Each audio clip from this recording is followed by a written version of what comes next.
Hello and welcome to the Film Pulse Podcast. This is episode number 403. My name's Adam Patterson. With me today, we've got Kevin Rakestraw. Hey, Kevin. Hey, hi. This week on the show, we'll be taking a look at Godzilla vs. Kong. And we'll also be going over some of what we're watching on the watch list and going over this week's new releases on VOD and Blu-ray. Thank you so much for joining us this week. Please remember to review us on iTunes if you get a moment. That would be super helpful. Nothing to go over as far as housekeeping. We are formulating our theme for this month's Saved by the 90s. I'm pretty excited about it because I believe that we just nailed down our theme. I'm not going to give it away just yet. All right, let's dive into this movie. We're talking about Godzilla vs. Kong. It's directed by Adam Wingard. Did you know that? I forgot that. No, I forgot. Like, I did know it. But then you forgot. And then I forgot. And then when the movie started, I was like, oh, yeah, that's right. Yeah, Wingard. Moving on up, man. I remember when I first saw, what was A Horrible Way to Die? That was when I first... That was the first movie that I saw of his. It makes me remember that I think what I remember him from is the cinematographer for Swanberg's Marriage Material. Mm-hmm. Going from that to Godzilla vs. Kong. Isn't that crazy? It's so bizarre. Yeah. I mean, it's been a nice climb. It's been a nice trajectory. I mean, like, each one of his movies has been like progressively more like, I don't want to say mainstream, but it is kind of like a little bit bigger, like going from You're Next to The Guest to Blair Witch and then to Death Note. Like, Death Note was awful, but it was, you know, certainly it seemed to have a pretty big budget. That was the Netflix one. And then finally, you know, Godzilla vs. Kong. Now he's in the MonsterVerse. Now, you saw, I remember we reviewed I think it was the 2014 Godzilla. Yeah. On here. And I remember you liked it. Yes, I did. And we did not review the one from 2019? Godzilla King of the Monsters. Now, I did see that. I believe I did talk about it on the show. I didn't like it. In fact, I hated it. But we're back now with the third entry in the Godzilla one, the Godzilla series, and it's tying in, obviously, the Kong movies. Now, you didn't see any of the Kong movies, right? Or did you? No, and that was the thing that I realized, because early on, it was made pretty evident to me that, like, I'm missing some stuff. Like, I probably would have helped if I watched some of the new. But the other thing that I realized is I've never watched a King Kong anything. Like, I don't know shit. You've never King seen Kong. a single King Kong movie? Nothing. Wow. Nothing. I just know that, like, at one point he was on top of a skyscraper with a woman. Oh my in his God. hand. That's it. That's all I know. Wow. Okay. Yeah. Well, all right. So yeah, I was a little bit lost here and there. but you don't really need. I mean, this is a movie that. So they do bring back some characters from the previous Godzilla movie, but the human aspect of this movie is a complete afterthought. Like, who cares? Who cares about the human story, really? Right? I mean, I don't really care about the human story in Godzilla vs. Kong. I care about an epic fight between Godzilla and King Kong. That's what I signed up for. And to me, it delivered big time. I had a blast with this movie. I think that it achieves exactly what it sets out to do. It is a big, brash, dumb fight movie with these two giant monsters, and I had a great time with it. Interesting. I did not. It was weird because it up until the end, obviously, and I knew that it was going to, like, kind of build towards that. Oh yeah, let's not spoil anything that happened because there's some surprises. Let's not go. Yeah, but, like, I knew that it was going to build towards this big set piece, you know, the fight. You were going to keep that towards the end on the back end of this thing. But man, up until that point, I gotta say, this movie is just really pretty boring. Like, there's a lot of the human stuff, and none of it works, really. I mean, some of it does. I did appreciate the Brian Tyree Henry portion of it. Even that, Because I like him. I like him too. But even that to me, I thought was, I was kind of annoyed. It's not good. Like his character annoyed me, and I was really excited. I was really excited for Julian Dennison's character. You may know him from Hunt for the Wilder People, and he was in Deadpool 2, and he was great in that. And I was really excited that he was in this movie. I'm like, oh man, he's going to be in there providing some comic relief. He's going to be. They do nothing with his character. Like his character is so bland. Yeah. But here's the thing. Like, I agree. I think all the human stuff sucks. Like, I could have done without all of it. The only human portion of it that I thought was even remotely interesting was with the little girl and how she has a bond with Kong and she can communicate with him. I liked that whole storyline.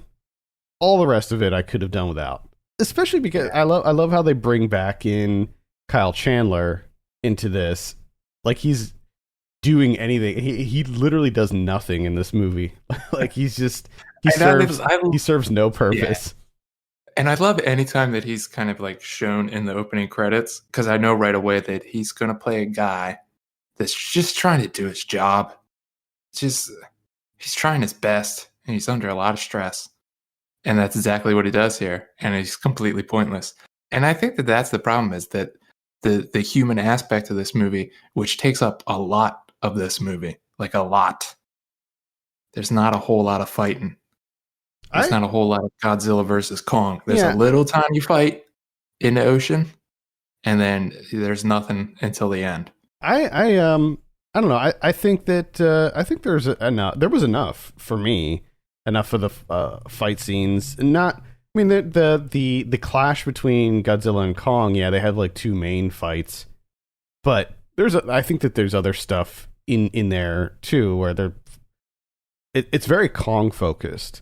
So we get to see Kong fighting some other creatures and stuff, and I thought that was all fine. And then, there's some other big fights at the end as well, which I liked. I liked the big final fight a lot too. That it was, I had a feeling that there was going to be some surprises thrown in there, some fan service, and I really enjoyed what they did. And this is very clearly a movie made by fans for fans. I think that there's enough in here that fans of kaiju movies will have a lot of fun with it. I think that you just absolutely have to go into it knowing that the human story is just, it's nothing. It's so bland and dumb that. Well, and I think that's kind of what I was moving towards. I was getting there. Is like, it's bad enough that you have the human portion of it takes up so much, and going into it that it's not going to be that greatly written. It's a kaiju movie. There's not going to be a great investment in the human aspect of this. Understandable. But I think the thing that makes it worse and compounds the fact is that a lot of these human characters are just really bland. I mean, Kyle Chandler, super bland. Julian Dennison's character, just super bland. Like, why get him in that role if that's all you're going to do? Alexander Skarsgård, as always, just to me, like the blandest guy in movies. Everyone is so bland. Except for me, the only ones that weren't bland were Brian Tyree Henry and Millie Bobby Brown. And like you said, I did like the where they took it with the Gia, the little girl, and her, Kaylee Hoddle. Yeah. But man, everything, so much of this is just bland, and for the runtime, I was really feeling that runtime, and I'm like, just meet up and fight, would you? I mean, keeping it under 2 hours is the best we can hope for with a movie like this. I mean, I think seems like any Hollywood movie now.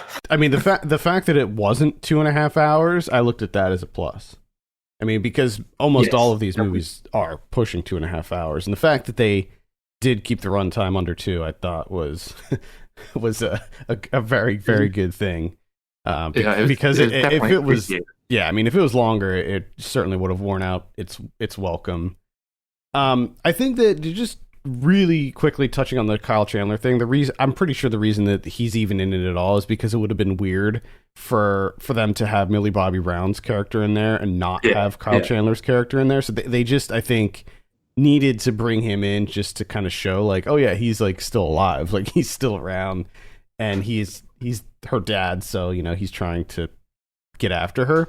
I think the way that they did it was it was a little messy, certainly. Like that didn't really work. I liked the whole kind of, you know, one of the things that I like a lot about the Japanese Godzilla movies is the sort of overt political messaging that a lot of them have, be it like an environmental thing or a war thing or governmental thing. And with the US ones, they usually strip away any kind of like messaging behind it, and that's pretty much the case here. I mean, you have a little bit of a whole kind of mad scientist thing going on with Damian Bashir, but of course none of that is really, I mean, it's so surface level, it's not really even worth discussing. Really, it's just an excuse to lead to the end, the big climax. Just looking at the technical aspects of it, thought the CG was pretty solid. I mean, it's not the best I've ever seen, but I thought it was good. I like the design of Kong. He looks pretty similar to how he did in Kong Skull Island, which I really liked. I really liked Skull Island, by the way. That's the one that takes place in the 70s, and it's basically like it's like a remake of Apocalypse Now, but with King Kong. It's pretty awesome. And I like the design of Godzilla too. I thought the Godzilla looked really good. I liked all the sound design. The fact that they incorporated in Godzilla's theme song in it in some kind of new ways. They like remixed the Godzilla theme. I'm still waiting for them to play the Pharaoh Monch song. Like why won't they ever do that? I think they should definitely play the Pharaoh Monch song. I don't know. I feel like it's a missed opportunity. Like play it in the end credits or something, you know? Especially in this movie, because this movie is like it's not a comedy by any stretch, but it's like much less serious than some of the other ones.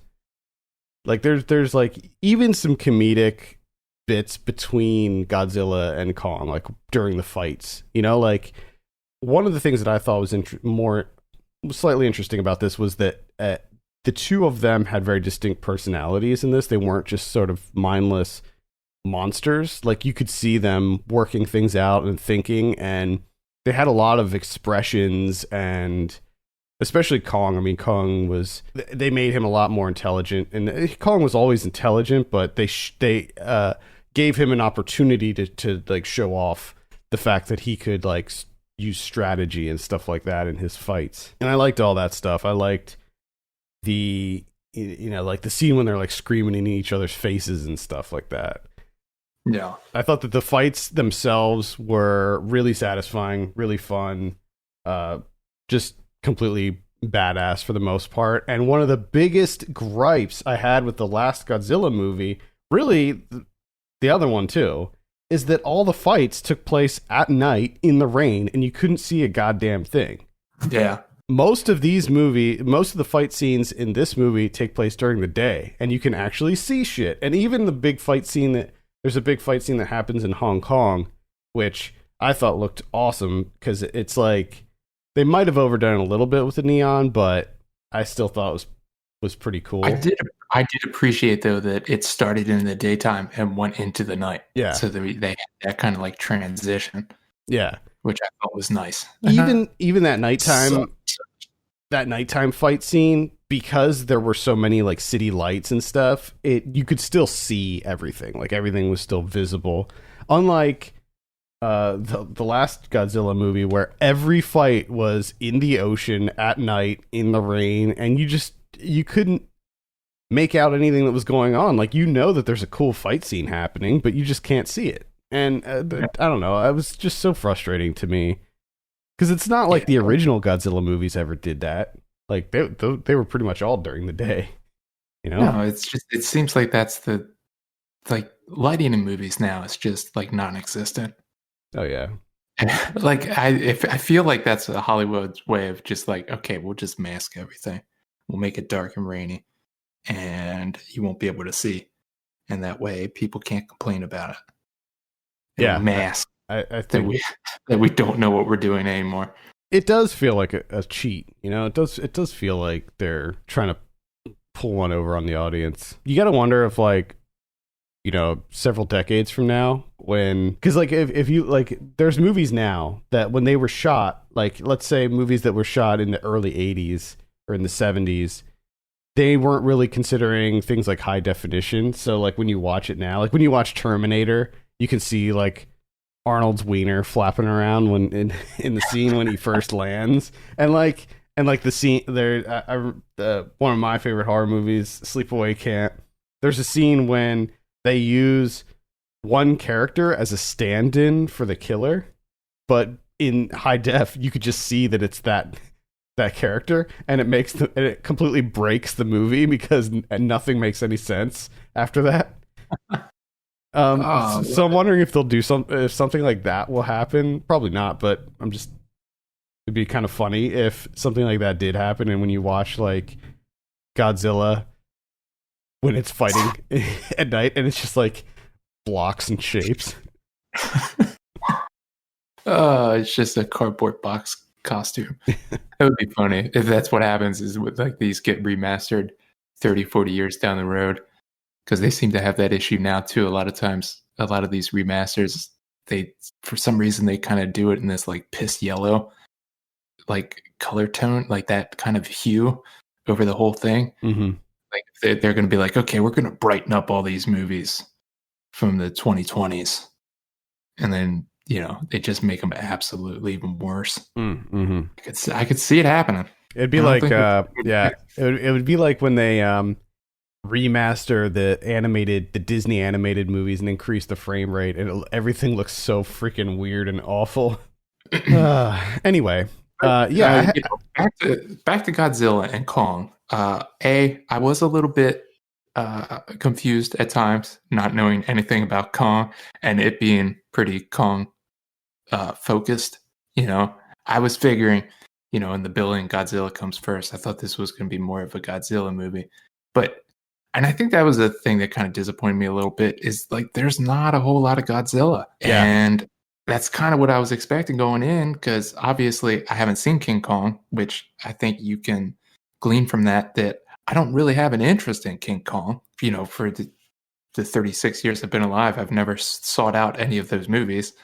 So I think that was the thing that was disappointing for me. There wasn't enough fighting for me. And I don't know, I didn't really enjoy the fight scenes too much, honestly. That's unfortunate. I enjoyed it. I thought that the fight scenes were really fun. I agree, though. I'm more of a fan of Godzilla than I am Kong.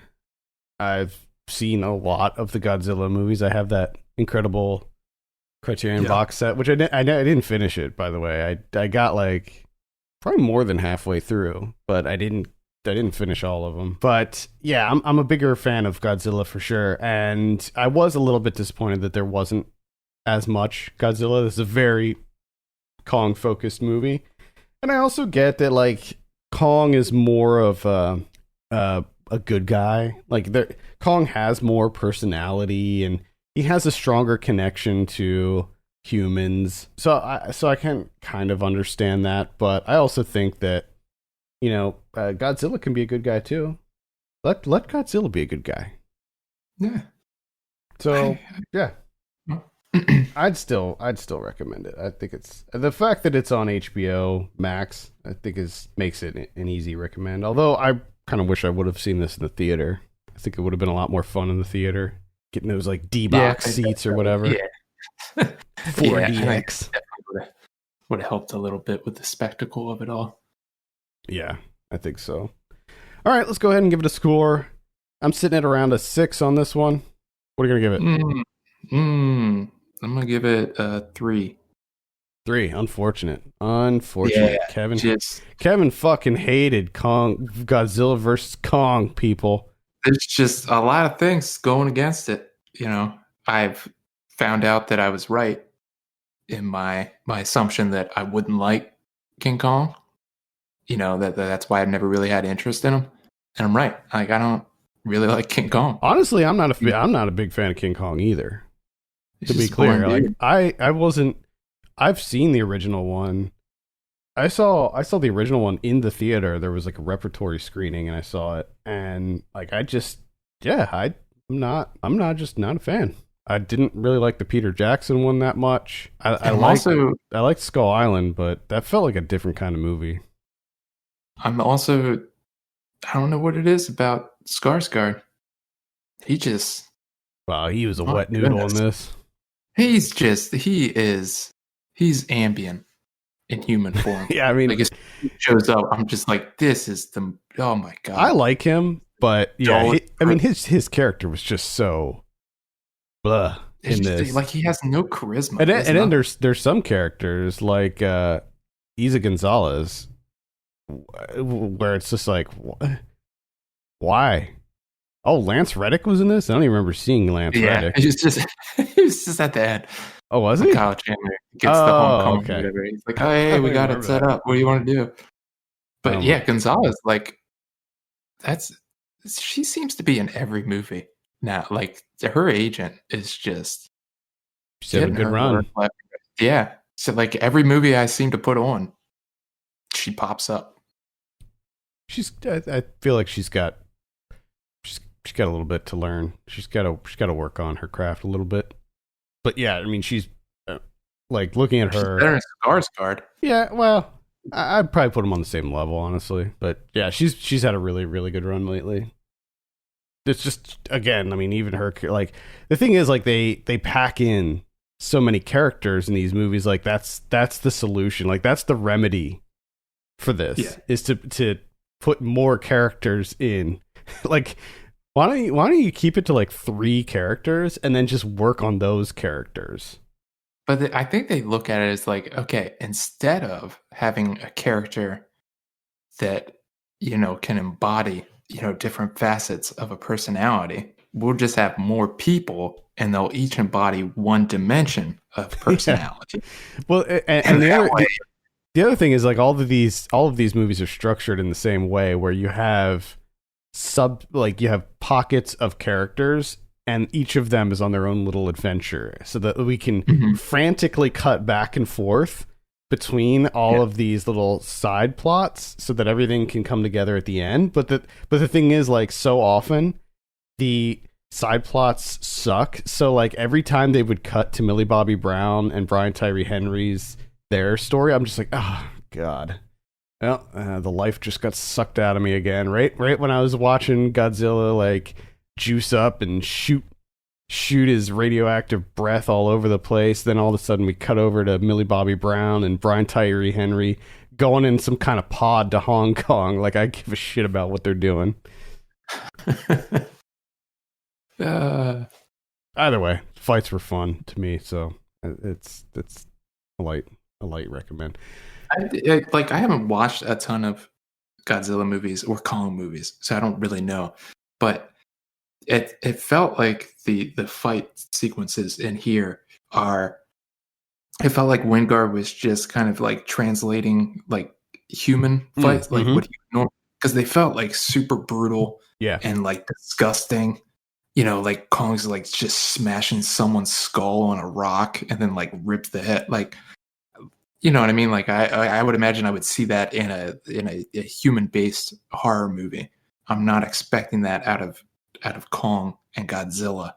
You see, like, going a little bit overkill. You see more of that in the newer ones. So, like, in King of the Monsters and Skull Island, you see a little bit of that happening. So I think that's like kind of a newer thing.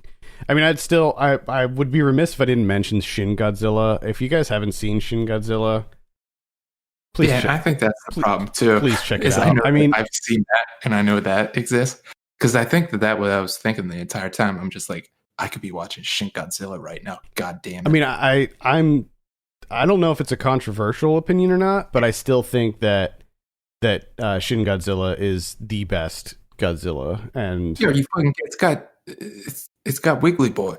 There's a Wiggly Boy in there. The little fucking Wiggly guy. Are you kidding me? Wiggly Boy. He is he's so excited. He's so happy. He doesn't understand, the ramifications of his actions. He just wants to see the world, And I will also like to plug Shin Ultraman that is coming hopefully this year. And I'm really excited for Shin Ultraman because I have a feeling that it's going to be pretty much it's going to be like the same movie, but just in Ultraman form. All right, let's talk about someone we're watching. Kevin, I think it's your turn this week. Touki Bouki. Touki Bouki. Did it. Finally. Crossed it off the list. Been talking about this movie for 12 years. Yeah, exactly. So you know what? I was like, I'm putting it. I had to watch this goddamn Godzilla and Kong. I'm going to watch a movie I want to watch. And I'm finally going to do it. I picked this one because Selena Julie Gobodin is far longer. So I wanted to make sure that I actually had a movie to talk about other than Godzilla and Kong on the podcast. So Touki Bouki, we knocked it out. Criterion Channel has it. It's kind of going into it, I was feeling that this was going to be like kind of lighthearted. I knew that there was going to be, some colonial context to it, it's definitely going to have a political undertones and everything. But what I didn't realize is like this movie starts off with some animal slaughter, like just full on, they're taking the cows to the slaughterhouse. I hate that. And it's 70s slaughterhouse in Senegal. Right. And it's just the brutal kind. Yeah. And the camera's just there. It's just there. And it's understandable because he uses that essentially as the metaphor throughout the movie. And I understand it. It's fine. It's just, it was fucking brutal to watch. Like, and that's, how you're starting off. And it's just like, oh my God. Like I couldn't watch it after a while. I just looked away. But essentially it's lovers on the run in Senegal. This guy has the infamous motorcycle with the cow skull in the front, and his girlfriend is a student in Senegal, and they just decide like we can't take this in. We got to go to France. We got to go to Paris. So they start doing what they need to do in order to scrounge up enough money to get out of Senegal and to try and start a new life in Paris. And it's 1973. It's pretty straightforward. It's pretty light, except for the animal stuff. Obviously, it's got little flashes of experimental ideas in here, and overall, it really worked for me. I was right going into it. That kind of putting it off. That I knew I was going to love it. So why bother? And I did. The only thing is I thought I was going to like love this movie and it's going to be his best, but I actually like Hyenas more. But Touki Bouki is still a phenomenal movie. All right. That's Touki Bouki. You can check that out on the Criterion Channel. That's just fun to say. Mm-hmm. Yeah. It's a fun movie to say. I saw The Empty Man. This is directed by David Pryor. I want to see this. This is an interesting one, man. So this came out in October of last year, had zero marketing behind it at all. Like, I mean, it came out in theaters. It was only in theaters. So 20th Century Fox just kind of dumped it there, or rather Disney did, because this was one of the last, I believe it was like one of the last movies that 20th Century Fox produced before they were bought by Disney. And I just think that they didn't know what the hell to do with this movie. It is 137 minutes long, so it's way longer than it has any right to be. It is a very bizarre horror movie that has like some kind of thriller elements in it. You know what it reminded me of actually was Kill List, the Wheatley film. Okay. It's got a little bit of that going on, where there's like a mystery element, and then all of a sudden, like, bam, there's like a little bit of a flip to it, and you're just like, whoa, what is going on here? There's like cults in here, and like there's so much Mhm. going on in this movie. It is it's baffling. Like I don't even know how to describe what's going on in The Empty Man. First of all, there's a 22-minute prologue before the title card even drops, Yes. which is like everything that you're saying, it just sounds great. which is actually awesome. I enjoyed what they did with the prologue. The prologue is almost a completely separate movie, by the way. It has completely separate characters, different location, different time period. Like everything is completely separate in the prologue than the main movie. You have James Badge Dale in here in a starring role. I like James Badge Dale a lot, so I'm happy that he was involved in this movie. This is a debut from David Pryor. If you look him up on IMDb, he previously did bonus content on DVDs. So he's like, do you remember that Fight Club DVD that came out? Like back when DVDs started really taking off and they started doing really creative things with DVDs, like the menus and stuff like that. Like he's the guy behind that Fight Club DVD and the 7 DVD. Yeah, because it looks like he does a lot of stuff for Fincher movies. Yeah, so he was so he's like kind of, I think, like an apprentice or something, a student of David Fincher's. So he's worked with David Fincher a lot. So there's definite Fincher influence in this movie, but and it's, you know, it's dark. It's got a little bit of a creepypasta vibe. When you see a title like The Empty Man, I think that works against it. Because when you see The Empty Man, you think of Slender Man, you think of the Bye Bye Man, and all of these other awful creepypasta movies that have come out over the last few years. And there is an element of that. It starts out that way, but where it goes is way different. And it's a bit convoluted. Like, there's no doubt about it. It gets very convoluted. You're just like, what the fuck? No, and I think as soon as you say 137 minutes, I know. I'm like, well, it's definitely convoluted. Like, it needs to be. Yeah. Like, I don't. But I gotta say, I like where it went, and I mean, it's a bold movie, and it's not going to be for everyone, but this is 100% a cult film, and I think that there's going to be a lot of people who find this movie and really love it, and I'll say it's like worth a look. I'd give it like a light recommend, and again, it's called The Empty Man. I'm excited. Yeah, it's available. It's on VOD now, so you can give it a run on VOD. I have just a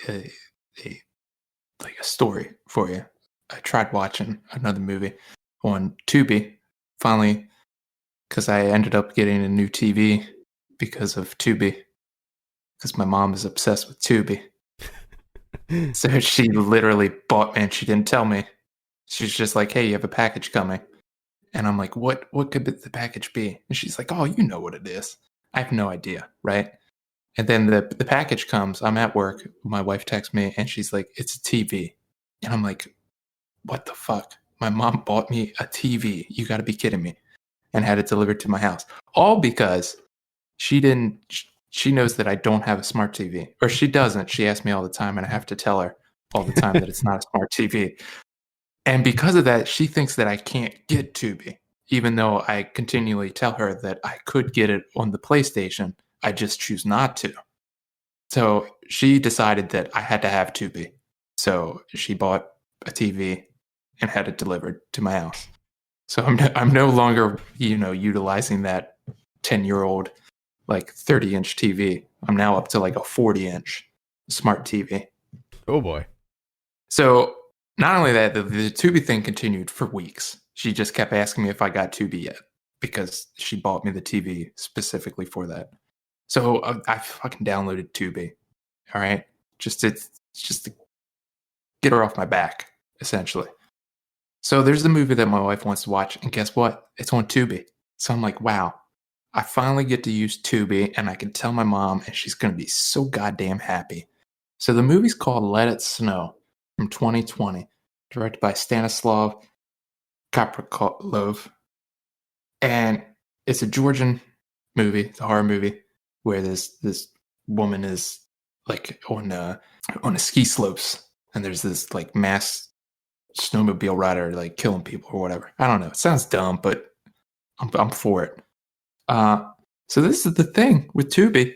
So I gotta say, this is my first experience with Tubi, and I can't recommend it because I start the movie, everyone's speaking Georgian, and there's no subtitles. So right away, I'm like, well, this doesn't work. So going through the options and everything, I find closed captioning for the Tubi app. I'm like, great, here we go.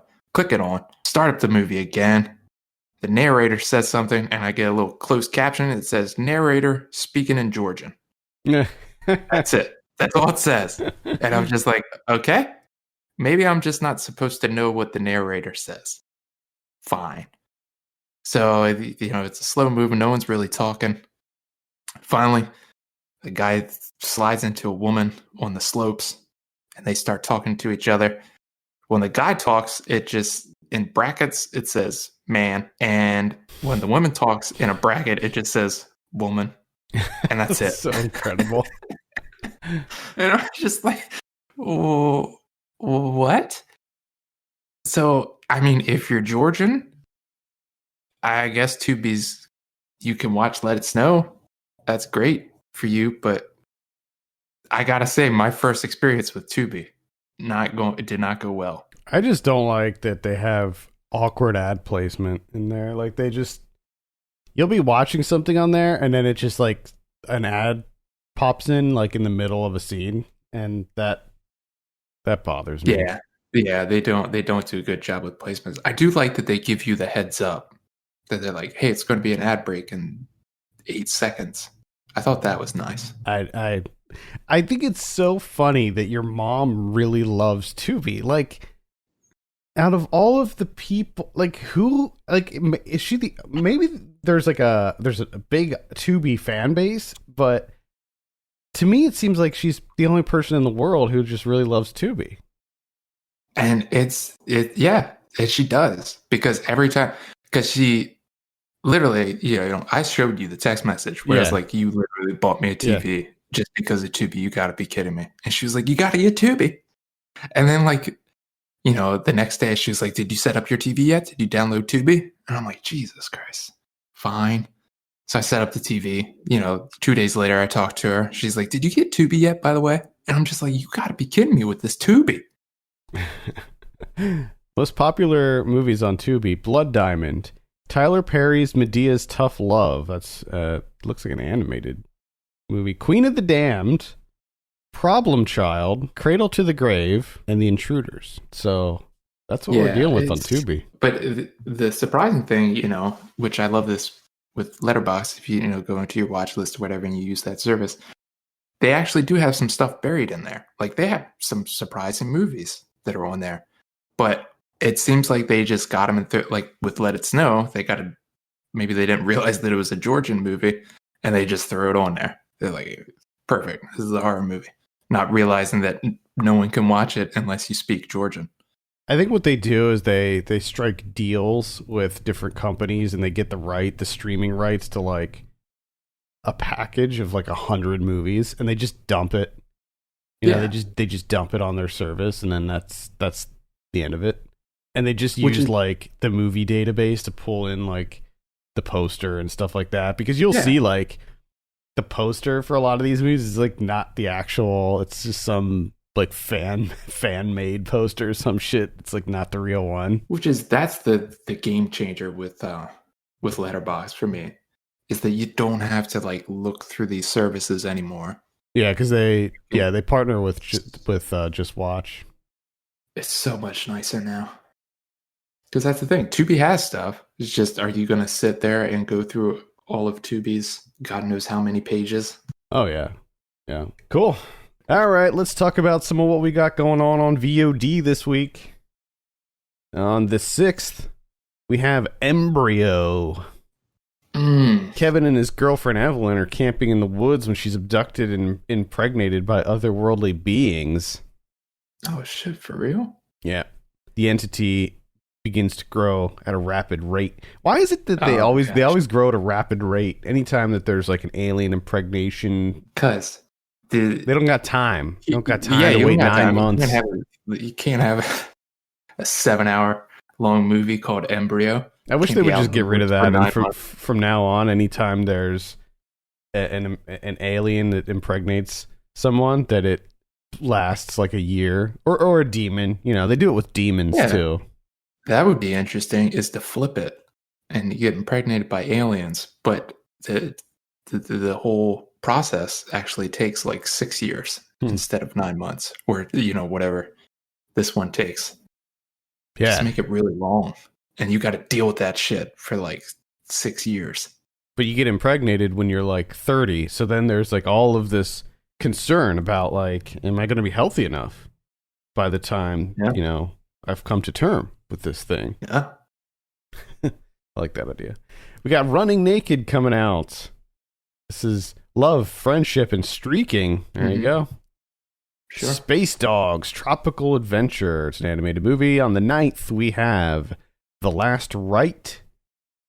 New York-based Daniel Murphy wakes on a flight to Ireland to find elderly passenger Padraig has died in the next seat. Okay.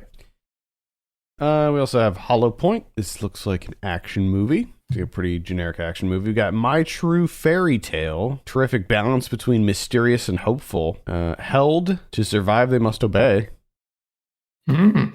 Looks like it's maybe a home invasion thriller. Yeah, it looks like they're forcibly trapped inside by an automated security system. In an isolated vacation rental. The old Airbnb. Yeah. Might check it out. Why not? City of Lies comes out. This is with Johnny Depp and Forrest Whitaker. Thank you.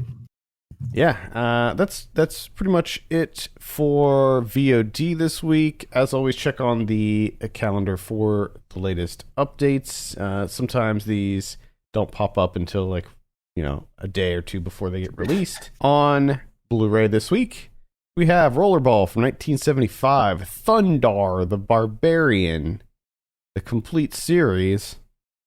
What? Thundar?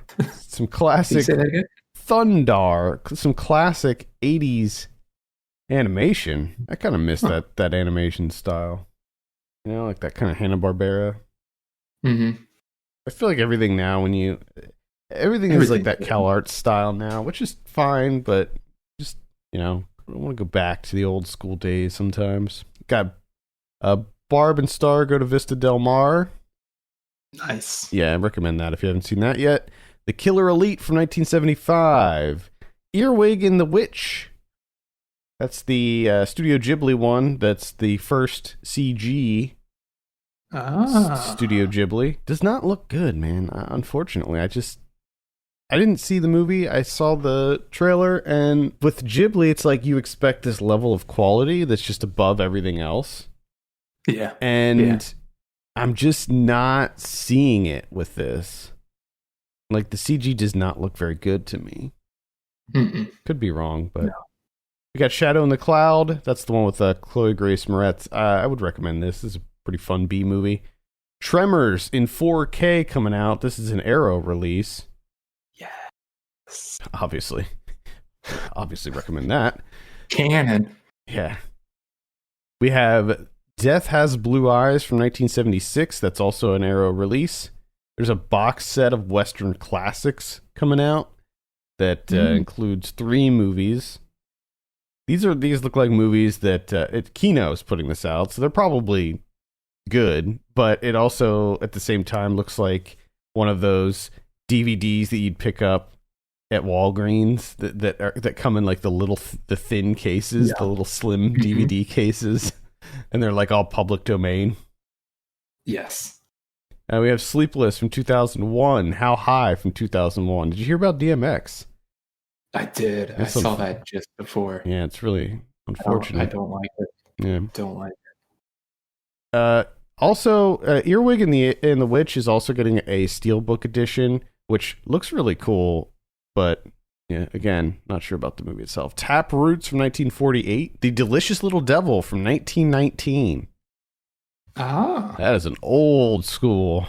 The The Man in Search of His Murderer from 1931. The Reckoning from last year. Let's see. Doors. This is a sci-fi movie that came out a couple weeks ago. Doesn't look very good. The Last Days from 1998. Blast Fighter from 1984. Whoa, Blast Fighter. I like the name of that. Yeah. Oh man, it's a Lamberto Bava too, so it looks like a Polizzi movie. A former policeman sets out to unleash violent vengeance upon deer poachers when they rape and kill his long-lost daughter. Jesus Christ, that took a turn. You said deer poachers, and I'm like, that's interesting. That's different. But then it just circles back to rape, as usual. Yeah. I might still give this one a look. Blast Fighter. I love that title. What else is it called? Because I'm typing in Blast Fighter and I'm getting nothing. Oh, it's all one word. Okay. Yeah, it's one word. Yeah. Oh my goodness, Tiger. Jake Tiger Sharp. We got Little Miss Parker from 1980. That's pretty much it. What about Criterion's this week? 0. All right. Big old egg. Big goose egg, huh? Big old goose egg. All right. Okay. Well, there's still plenty of Blu-ray stuff to check out there. I mean, Tremors. Tremors alone. Tremors. You got 2 different versions of Earwig and the Witch. You got to pick both of those up. You got to compare them. Got to compare those cases. All right. Well, I think that's going to do it for this week. Thank you so much for listening. You can send us your questions and topics to podcast@filmpulse.net. Follow us on Twitter @FilmPulseNet and @FilmPulseKevin. And if you have a minute, consider giving us a review on iTunes. We'd appreciate that very much. For Kevin Rakestraw, my name's Adam Patterson. We'll see you next week.